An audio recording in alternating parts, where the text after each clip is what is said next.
Hello guys, it's me, Mars Harris, and I'm on my documentary, Hurricane Irma Part 1. Whoa.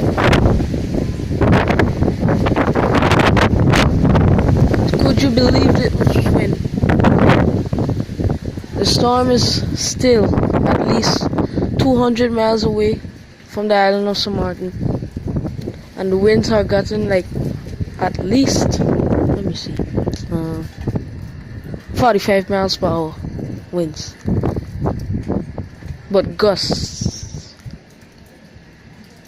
and we'll have to see how the weather goes. As you can see, the winds picking up now. Let's go for a walk.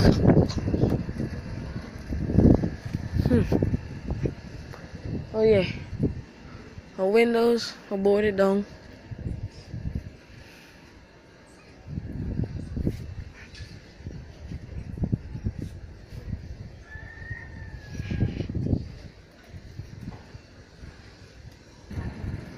The clouds are going really quick in the sky.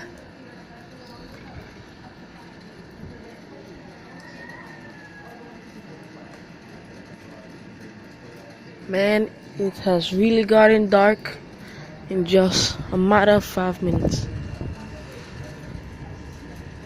It's really dark.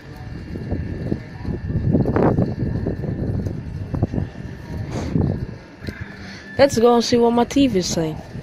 With this track, because we've got a couple features here that are coming into play. This jet stream dip that's over the East Coast will currently steering Irma, but exactly how those things come together and play changes the forecast dramatically. So this is really a nightmare forecast for Florida, because we could be seeing impacts here on the eastern side or on the western side, and again, with the center of circulation this strong, those fine details really matter. Right, or perhaps right up the middle. Unfortunately, really everywhere in Florida, I would say, is in play right now. Absolutely, I agree. If you are anywhere in Florida, you need to be having your preparations coming into play here and being ready to act, because you are not out of the threat zone. And even if the center of the storm doesn't come your way, you are still likely to be impacted with a storm of this size. The wind field here is huge. So we are talking the entire peninsula of Florida being under the threat for tropical storm force winds. Yeah, and then heavy rain also in play. It does seem like people are getting the message, and we've seen people preparing. Here's our forecast cone. So again, you notice it spreads out for those of you watching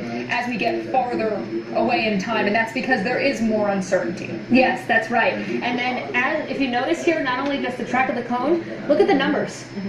The intensity there is still near Category 4, potentially Category 5 intensity, depending on the environment, because this system just has everything going for it right now. It doesn't have any obstacles. And so these are the tracks of the models. It will be in the vicinity of South Florida, and it will make a northward turn, but exactly when it makes that turn really is going to change the biggest impact. So if you look at one model, notice here, this is the European model. Most of the heavy rainfall here stays to the south of Florida. Cuba likely going to be getting some heavy rainfall here, but notice it takes it towards the western side.